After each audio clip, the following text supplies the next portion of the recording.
Hello everyone, this is Direwolf20 and welcome to episode 89 of Direwolf20's Let's Play.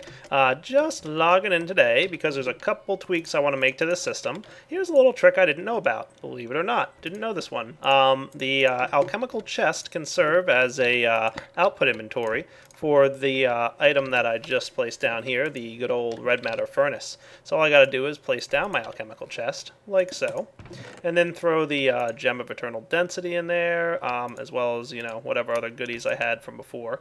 So I'm just gonna tidy this up a little bit. And apparently this thing will just go ahead and, you know, rock and roll. So that's pretty neat. Did not know that one. Cool.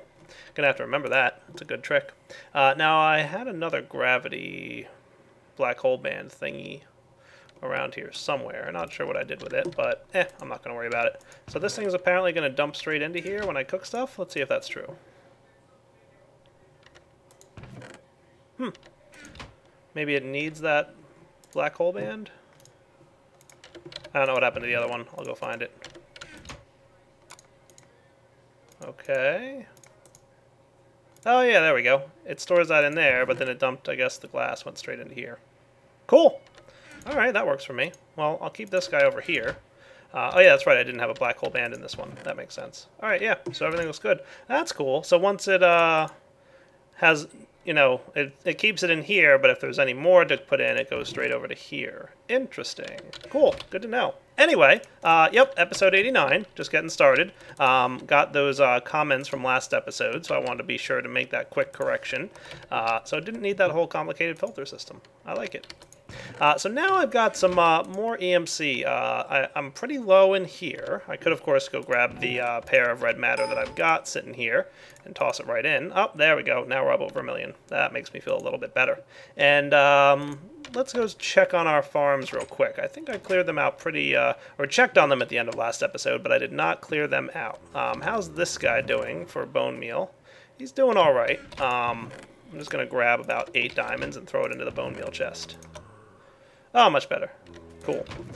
So remember, my system right now is set up in such a way that the, you know, we're sending just not quite enough resources towards the bone meal chest, but it's not that big a deal. It's taking a while for it to run out of bone meal. But the mushroom farm is doing pretty well. Oh yeah, very well. And the milk farm, huh? That should be doing well too. Yeah, look at that. Definitely. Good handful of diamonds going on. Yeah, I know. Handful of diamonds. So I'm probably going to go want to, you know, get myself a little bit more EMC this episode. I'm just going to dump all these diamonds directly in here. No sense, you know. Now I could, of course, if I really wanted to, probably have all those extra resources fall into a Mark III relay. I could also be compressing down to red matter if I wanted to, but diamonds feels like a good fit. But if you're really looking for a lot of, you know, storage, then red matter is the most efficient way to store. And I'll fill up my Klein star, and then I'll be back when I'm ready to do a new build for this episode. And I'll be back in just a few. Alright guys, so now I have a little bit of a new plan on how to go generate a good amount of EMC, and it's going to involve mystcraft. Now there's one thing I do want to do, and I'm going to do it on camera because I'm not going to be sneaky about it, is I'm going to switch into cheat mode here. There's one thing that's a little bit tricky about mystcraft, and that is if you're looking for specific symbols, it's really hard to find the ones that you're looking for. And I've already created like, I don't know, 200 and something ages. And the problem with that is I haven't found this one particular symbol I'm looking for. I've tried to get it the legit way of looking through ages, but frankly, like my world size is getting pretty large, and it gets a little bit cumbersome. And I think XComp is working on a different way to discover symbols, other than the random generation that it is now, but I'm not positive about that. But either way, I'm going to go ahead and just switch this into creative mode for the sake of what I want to do here. Real quick, I'm going to zip down here, and I'm going to find the notebook from mystcraft. I believe it's somewhere along this place. There it is, notebook. Cool. And get rid of that little guy. I don't need him. And I'm going to take out the notebook that I've been using. that I've been learning all my symbols in. And for this particular build, I want to go ahead and place this new notebook in here that I got out of the creative mode inventory. Now the thing about the notebook from the creative mode inventory is that it has all the symbols in it. So if you are looking for a way in mystcraft to find all the symbols, there's your ticket, is creative mode. And you can see now I've got pretty much all the options available to me. I had most of them before, but there was a few that in particular I was looking for. So, what do I want to do with this nifty little book? Well, let's go get ourselves a new book. So, let's see. If I grab two of these descriptive books, 250 and 249. I don't have a shortage of descriptive books, do I? 284 is my new age, and that sounds pretty neat. And while I'm here, I might as well go use my wrench to request another book that I'll turn into a linking book. And while waiting for that guy, I already have a link book stand in my inventory. How did I manage that? I don't know. Anyway, book. Cool. Awesome. Let's do something real quick. I'm going to get this black hole band out of here. What'd you do? Compress my book? Not cool. Looks like I'll have to request another one. Link book, please. While I'm waiting for that, yeah, I think I'm all set. Might just want to grab a little bit more wood out of here. There we go. Cool. This way I can just make myself one more link book stand. Because I want to show you guys a new type of symbol for your books that's really pretty awesome, but also somewhat dangerous. So I'm going to place this guy right about somewhere in here. Yeah, tricky. It's a little full, this place, isn't it? Alright, that looks like a nice spot as any. And let's craft ourselves a book. But don't forget, first we want to get our linking book. Cool. Alright, descriptive book time. Let's go with the following. I'm going to go single biome. It really doesn't matter too much what biome I go with, but I'm going to go with plains because I like the sound of that. And in addition to the plains biome, I'm going to go with a bright age. And let's go with, I don't know, something cool. Blue sky is neat. Let's do the following. I want to show you some of the more advanced stuff. So if I were to go with a green blue sky. When you combine symbols like this, they're going to kind of merge together and you're going to get like a bluish green sky. Instead of all green or all blue, you're getting kind of a combination, which sounds neat to me. Terrain features, yeah, let's definitely go with some caves. Some dungeons would be nice. Don't need too much else, but I would maybe like maybe a starfisher because those are always neat. And mine shafts. Yeah, that sounds cool. Terrain generation, I definitely want this to be a standard terrain age. And the time can be eternal day, because I always like eternal day. Cool. Weather? Nah, I don't want any weather. No weather, please. And here's what I was looking for. There's two symbols here that we haven't discovered yet. One of them is called dense ores, and that's a really cool symbol. The other is called charged, and with charged, you're always going to have lightning, and there's a couple other neat little effects from charged. I definitely recommend checking it out. But there'll always be lightning regardless of the weather conditions. Now, the interesting thing about dense ores is you can put one in there, and you'll have some dense ores, but the thing to note is that as soon as you write dense ores into your age, you're guaranteed to have some form of corruption in there, or instability. Basically what happens is you're going to have more ores than you typically would, so more diamonds, more redstone, more of all that stuff, but guaranteed instability. So this age will not be stable under any circumstances. However, if you go ahead and write more dense ores into your book, you're going to get even more ores and even more instability. And if you keep writing a bunch more dense ore symbols in there, you're going to have a pretty unstable world, but a lot of ores, I think. So that looks like a good number. Sure. Let's check this out. So I'm going to go ahead and place this book down here, age 284. I didn't give it a name. I'm going to go let it generate, and I'll be back. Alright, I landed in a pretty typical Plains world. As you can see, and I'm going to place down my linking book right here, back to the overworld. And as usual, I like to travel back to the overworld just as soon as I'm done with the world that I was in. That gives it a little bit of a chance to, you know, stabilize a little bit. You can see it did add some symbols to it, so I'm actually interested to see what symbols were randomly chosen. Probably some sky symbols or something like that. Let's take a look real quick. Age 284. You gave me blue sunset, normal sunset colors, and green sunset. That's cool. So we're going to have kind of a bluish green sunset to go along with our eternal day age. Not that big a deal. But notice that the sky really isn't blue and it's not green. It's kind of like a bluish green color. And you can really put as many sky colors in there as you want, and you'll get, it'll kind of blend those colors together. So if you put more greens in there, it'll be more of a bluish green. So if you put like blue, green, green, for example, you want to play around with some of those, and you'll find some pretty interesting combinations. But that's not what we're here for. We're here to take a look at dense ores. All right, take a look right here where my starfisher is, and look at the ore generation all around here. Yeah, what's up? How's it going? Tons of this good stuff. Loving it already. So this is definitely probably my starfisher. That leads back to the overworld if I want to go jump into a starfisher, but I'm not up for that just yet. I want to go fly around here and probably grab my destruction catalyst and just bring you guys down underground. Now, my overworld linking book is right there. That's a pretty good spot. I think I'm also going to just plop down a portal here real fast just to make sure that, I don't have any issues getting back to where I need to go. So that should be okay. I'll be able to find my way back pretty easily. So I did give this caves, so that's nice. And you can see this nifty little cave, and looks like there's even like a little mine shaft area right underground here. I'm just going to go the quick and easy route, however. I'm going to, real quick, fly up out of the sky here, and you can see my portal gun portal just hanging out. I would like to do a little scouting around for instability. I don't see any forming just yet, but I promise you there most likely is instability in this world, and probably a lot of it. So give me a few minutes, and I'll be right back. Oh yes, and I can guarantee there's a little bit of instability right here, because I just saw these blocks start to fall. So these two little holes right here, instability. Keep that in the back of your mind, because maybe we'll come back after we've done a little bit of mining and see what kind of progress was made in that instability formation. So let's go right over here and mine a bit. And for me, I like to mine straight down. Ha! Just to laugh in the face of everyone who says, don't mine straight down. So there we go.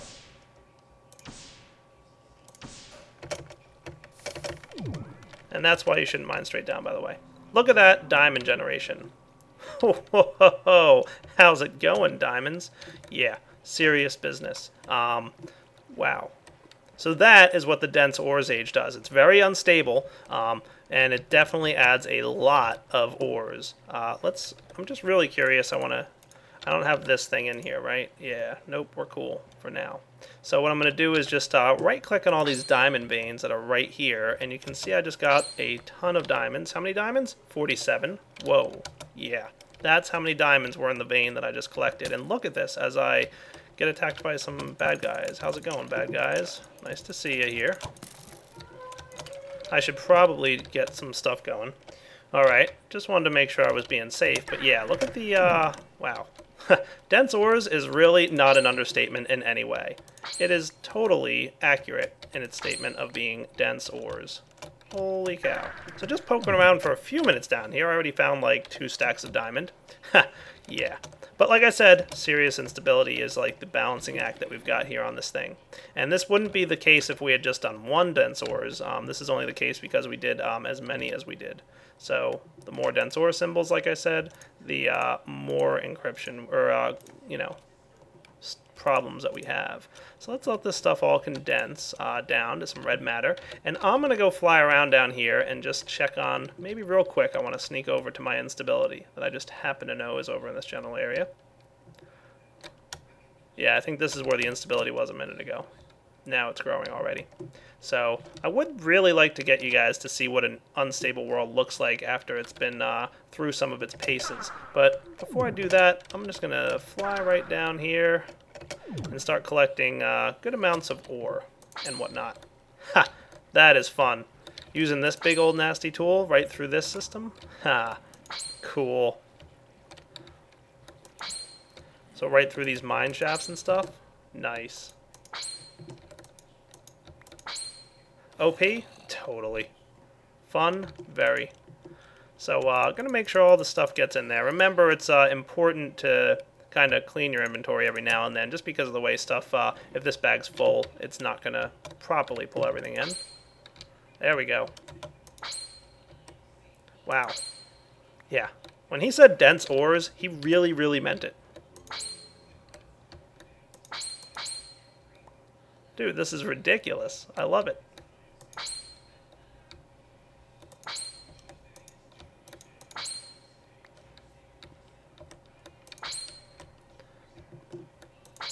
Alright, yeah, I'm not gonna lie, this definitely is a little bit OP. But, yeah, that is neat. That's some interesting stuff going on right there. How's my green bag making out? Yeah, we've got, like, you know, a lot of stuff going on. 15 red matter so far, and more to come. Alright, let's just harvest out a few things.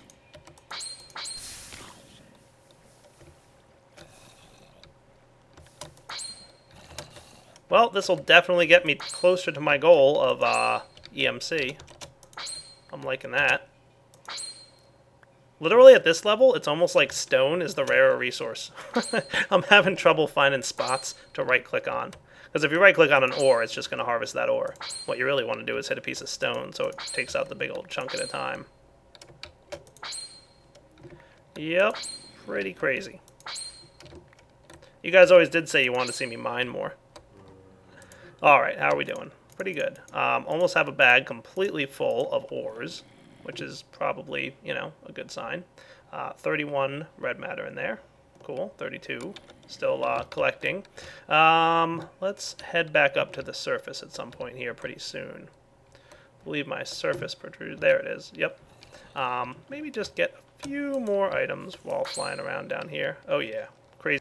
Alright, definitely had a weird thing just happen there. I think I crashed when I went to harvest that. I'm going to suspect that some kind of block, maybe the mystcraft corruption block, did not get along with the Morningstar. So maybe surprised that didn't happen sooner. But definitely some kind of incompatibility between the Morningstar trying to harvest something that it shouldn't have been harvesting. Oh well, not a big deal. Let's go over and fly and check out our corruption. So I guess it's even more dangerous to do this, you know, mega corrupted age with the Morningstar. It crashed my game. That's alright, I was able to get back right quick and easy. So now that I've got this big green bag full of goodies, oh yeah, lots of goodies too, and lots of redstone, believe it or not. Don't know what happened there. I got so much redstone in my inventory. Weird. Alright, well, I'm going to hop back to the overworld, get out of this place. So far, so good. And back to the Age of Alchemy. Remember, I'm not having a problem going a little OP. That's what the Age of Alchemy is all about. Well, I didn't have a problem before, and I'm not going to have a problem this time, but I do want to make another change here that I want to show you guys. Earlier I was using Eternalist fuel, which is a great fuel source, don't get me wrong. But another option here, let me get that back actually, because it's all being cranky and whatnot. There we go. Cool. Another option here is to actually get ourselves another Klein star, like this guy, for example, the Klein star Ein that I just pulled out of the inventory here. Let's charge that guy up real quick, and I'll just burn up all that extra Eternalist fuel that I didn't need to worry too much about. The Klein star Ein can also fuel your red matter furnace. Your other option also, by the way, is to place a collector next to the red matter furnace. So any of those three things will take care of what they need to do. So I'm thinking, here's a good idea. Since I'm using this neat little chest here, let's do the following. I don't think I can like shift click this stuff in, right? No, not so much. So there's no real quick and easy way to move everything from one inventory to another. I do miss the Woven Digger's Supply backpack, being able to shift click directly into an inventory. I would like to drop all these items off, but maybe I'll you know, kind of go off of what I did earlier with the filter and do like a input chest kind of deal. So maybe just grab alchemical chest. That sounds good. With my filter, and I know I had some pneumatic tubes around here somewhere, and it's probably in my orange bag. Pneumatic tubes, where are you at? That'll work. No, they're there. So I could just have my input chest right here with a filter and pneumatic tube. That sounds good. Cool. And I had a timer laying around and a lever. So rather than an output chest, which I had a few minutes ago, now I've made myself an input chest. That'll work. Let's bring this guy down to about a half-second delay. That sounds good. Nice. So now it's just a matter of cleaning out my inventory and cooking up all the stuff in the green alchemical bag. Like I said, I don't think there's any good way to dump all this stuff out of here, is there? Probably not. However, I do have a little bit of a trick. Let's try the following. This guy had what? Gem of Eternal Density? I'm going to try this. If I grab my black hole band here, place it in the chest, it's going to get pulled out. Probably not exactly what I meant for it to happen. And did it get put in? Okay, cool. Red matter furnace. Are you doing what I think you're doing? Yeah, you are. Not cool. Probably have to get this guy into the top. Maybe that's better. Let's try that now. You gonna cook the sand for me this time? Oh, much better. Cool. Alright, so let me figure out a good way to get all these items from my green bag into that input chest. Oh well, no sense doing it the slow way. I'll just do it the fast way. That works for me. There we go. Just, you know, pull stuff out nice and quick like that. That is Control-Shift-Click, I believe, is the default hotkey. But for some reason, hotkeys don't work so well on when I'm recording with Fraps. So I don't know what the deal is with that, with inventory tweaks. But don't worry, because of the way pneumatic tubes work, we'll be sure to get all these items cooked up just as soon as possible. So you can see me quickly emptying my green bag. There we go. I'll even smelt my cinnabar. Well, now I'll leave the cinnabar out. That's fine. Leave that in the green bag with the other cool stuff that I get out of Thaumcraft items. So you can see all the items quickly getting cooked by our red matter furnace, duplicating all the ores and throwing them directly in here where they're getting compressed down to diamond, eventually dark matter, and then finally red matter. Awesome. I'm loving it already. So I'll be back once all this stuff smelts. So fun. So fun. I might need more red matter furnaces. Never thought I would need more than one red matter furnace. Well, I guess you know what they say, right? Why build one when you can build two for twice the price? Let's do it. You thought I was kidding when I said 2 red matter furnaces, didn't you? Alright, honestly, I was half kidding just a little bit. Oh yeah, they have to be blocks, don't they? But then I thought to myself, why not? We're having fun. Let's go crazy. Cool. Cool. Now, the only thing is we want to make sure that we have a cover and a pneumatic tube or two. So let's get pneumatic tubes. Where are you at, pneumatic tubes? And covers. So we'll want to make sure a cover goes here so that stuff doesn't go directly into this chest from the pneumatic tube system, but that should work. And then everything should kind of flow into there pretty quickly. Cool. The only thing we have left to do is give it some fuel. And that'll be easily accomplished by grabbing our Klein Star out of here, which I had to recharge after pulling a bunch of EMC out of for my dark and red matter. And remember, like, it's never really a waste when you're doing stuff with equivalent exchange, because frankly, when I'm done with all this cooking, I can just take these red matter furnaces and drop them into an antimatter relay or into a transmutation table and, you know, clean them up real quick. Cool. While I'm here, by the way, let's take a look at upgrading this guy. I've got this Klein Star Fear here. I'm going to get 1, 2, and 1 more is worth, so might have enough, but I'm not going to worry too much because I've got this little thing here. Little nest egg of red matter. See? Tons of EMC when you have it stored in red matter. That should not be enough just yet. I need about 1 million something, didn't I? Yeah, 1.5 million. Getting there. I want to upgrade to the next level, in case you hadn't figured that out already. Wait till it's about 1.6 to make sure we're good. Cool. There we go. 1 more fear. And combine them. Klein Star Sphere. Awesome. And now we can use 4 spheres, by the way, to upgrade to an Omega, which a Klein Star Omega is worth 25 million EMC all by itself. So the sphere was worth a lot, but the Omega is worth ridiculous amounts more. Now the last one could store about 3.2 million EMC, remember? So this guy can store 4 times that much, or 12.8 million EMC. In other words, a real lot of EMC. If you want, you don't have to charge them specifically in a Mark III relay, by the way. I could be just, you know, converting this stuff directly in the transmutation table, just burning the red matter in here. But I kind of like the antimatter relay and how it works. Yeah, see? We're already up to almost 2 million, and we've barely scratched the surface of what this thing can store. Awesome. And our red matter furnaces, having a little bit of trouble keeping up with all the stuff I got in my dense ores world. But, hey, I'm liking it. Alright, I'll be back in a few. And just to note that as things are getting cooked up, the client star, for example, and the this client star over here is slowly being drained. So you can see the EMC value in there is dropping as it's using EMC to cook the items. Again, another option would have been a collector. Even a Mark 1 collector I think is usually enough to keep a red matter furnace going pretty long. So, an option. You guys do whatever you want. Look at this thing. Barely scratching the surface. Client star sphere, you're awesome. So how am I for EMC now? We've got a lot of it, don't we? Probably. Let's see how much we need to fill this thing up. I'm going to just take this guy out of here for a minute and kind of throw some red matter at it. Yeah, that's a good amount of red matter. Ha! Awesome. 12 million EMC inside that thing, and it's not even completely full. I think it was 12.8 I said, right? Yeah. So we've still got a little bit of a ways to go.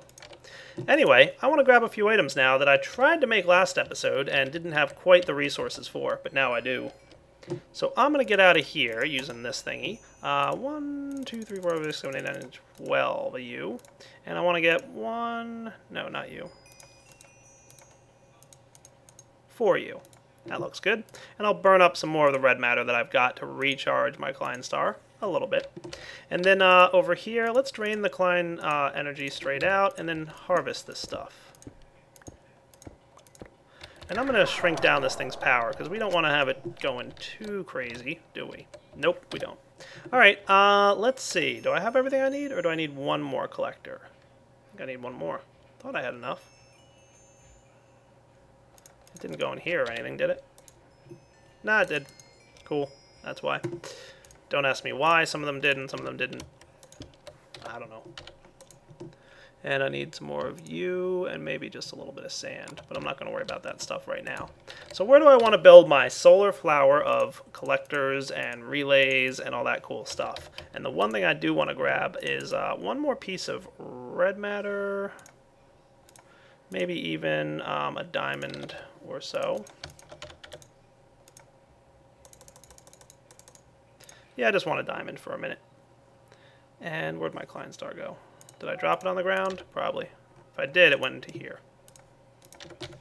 That happened last episode too, but I corrected it off camera. I'm like, where'd my Klein star go? It was in my bag. Alright, do I have everything I need? One more thing I need. Energy condenser. Cool. Alright, let's take a look at how we can combine all these items into something that produces lots of EMC. Alright, so what I want to build here is called the Solar Flower, is one of the names for it. It's a pretty cool little device. I'm going to have to clear out a little bit of space right around here. I like to build it in my roof because it's a nice place to build this thing. But you don't have to build it in the roof. You can kind of build it wherever you want. But it works here. So how does the Solar Flower work? Well, I'm going to kind of start in the middle and expand from there. So let's consider doing the following. Maybe one level lower is where I want to start. And what I'm going to have is this. Alright, first things first, I'm going to plant down a collector. Now remember that the collector's light is off at the moment. So if I break this, now it's even better. Cool. Okay, so important to have that broken, at least for now. We're going to need it anyway. So the collector goes down first, and the relay goes next. And then in front of that, we've got the one item that we have to worry about is the condenser. Okay, now the way this works, come on, start flying, is the condenser can draw energy directly from any adjacent relays or condensers. But remember, an adjacent relay is going to get a energy bonus if it's a Mark III. The Mark III energy relay bonus is much better than the Mark 1 or 2. So we're getting more energy from our collector due to the relay being adjacent to it. Okay, and then next to this guy, we're going to put another relay here, here, here, and up here. And the reason for this is now we've got 5 relays on all sides of the condenser. I could have a 6th one down here, but then I couldn't access the chest. So I'm not going to put a 6th one there. Okay. Now we want to have as many energy condensers touching these relays as possible. So that's why I'm going to put them all around here like this. Okay. And the more places that these things are touching, the better. So by putting collectors on all sides like that, we're really in pretty good shape. Now, I'm probably going to want to make sure that all my things have the light on. So see, that light's off at the moment. That's not a good thing. So let's take care of that real quick. Now the light's on. So let's see real fast. All lights should be on as long as they can see the sky. Cool. Or some kind of light source. I could have glowstone on top too. Now another place we could put glowstone, or the collectors, is on top of these guys. So note that with the solar flower design that I'm doing right now, I'm basically getting a couple of things. Where'd that collector go? I think I got it. I don't know. We'll see if it fell or something.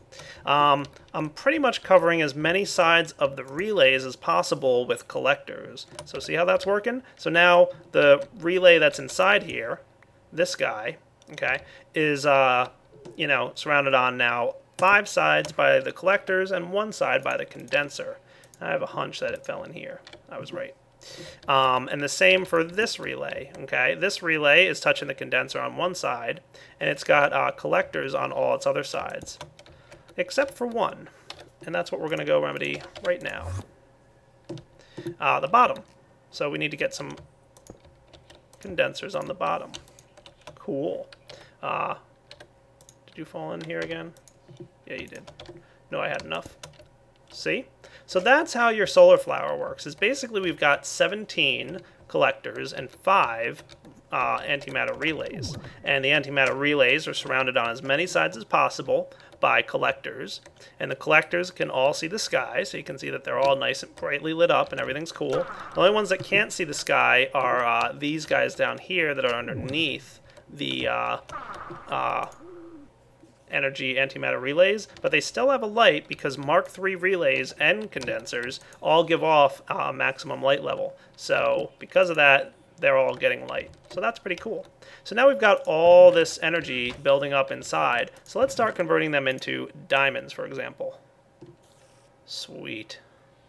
Look at how quickly we're getting that. And that's just passive income, okay? So let's take a look real quick. This should be going down a little bit. So it's not going to be quite as fast as it is now because some of those relays had some EMC stored in them, but it's going to be pretty close to that. Cool? Cool. So we've already made 4 diamonds. Was this an expensive item to make? Absolutely. I mean, look at this. We literally have like tons of EMC worth of stuff in here. We've got 17 Mark III collectors, okay, worth 710,000 EMC each. So that's about 12 million EMC, or as much as this Klein star can hold. But we've also got 5 Mark III relays, and that's worth about 3.5 million. So what you're really talking about here is like, I don't know, 15.5 million EMC worth of stuff, if you throw in the condenser as well. And if we were to divide that by the number of EMC that a diamond block is worth, so let's do that, 73,000. Didn't think you'd be getting a math lesson today, did you? That's 211 diamond blocks worth of EMC. That's a lot of EMC. I mean, I got there pretty quickly because I had a lot of resources already, but, you know, but are we producing a lot of EMC now? We absolutely are. We already made 22 diamonds. As a matter of fact, I don't want to make diamonds because that's not really worthy. I want to get some red matter. So it's going to take a little bit while longer to produce red matter from these solar flowers. It's not a terribly long amount of time, but definitely longer than diamonds, of course. But now we've got an automated red matter collector. Your reason for putting stuff into the condenser in the center here, of course, is that you don't have any direct access to the antimatter relays, so no quick fill-ups and recharges. It's real easy to access this condenser, though, and all the EMC that you're producing is getting condensed directly to red matter, which you can then pull out and throw into a transmutation table and do whatever you need with. Awesome. I like it. Hope you guys do, though. Let's cover up this one small hole in the ceiling. And it fits pretty nicely to 9x9, by the way. Almost perfect. You could have it a little bit higher up in the ceiling, too, if you wanted to, if you don't like it being this low in the room. So, up to you. But, works. I like it. And with that, guys, I think it's about time to wrap up episode 89. So, showed you another great way to get EMC is just go to town in a mystcraft age with some serious business dense ore symbols going on. However, of course, the downside of that is it looked like I crashed once, not exactly sure. I'm thinking the red matter axe here was trying to chop something up that it couldn't handle, but I was able to get back in just fine. And there's serious instability in that age, so be careful. Don't set up shop in there for too long. And of course, this solar flower is really a nice way to get some passive EMC. Of course, it's slower than just going down and mining a bit. either way, works pretty well. Do maybe want to sneak over here and check on these guys. Probably have a good amount of diamonds. Yep, almost a full stack over here. And probably a couple stacks going on down in this direction. Yeah, see, the mushroom farm way better than the and the milk farm definitely way better than anything else that we've made so far. So I'm liking it. All right, guys, this is Direwolf20 signing off on episode 89. Hope you enjoyed it, and I'll take catch up with you guys next time in 90, where I'll have a new world download and all that other cool fun stuff. All right, take it easy.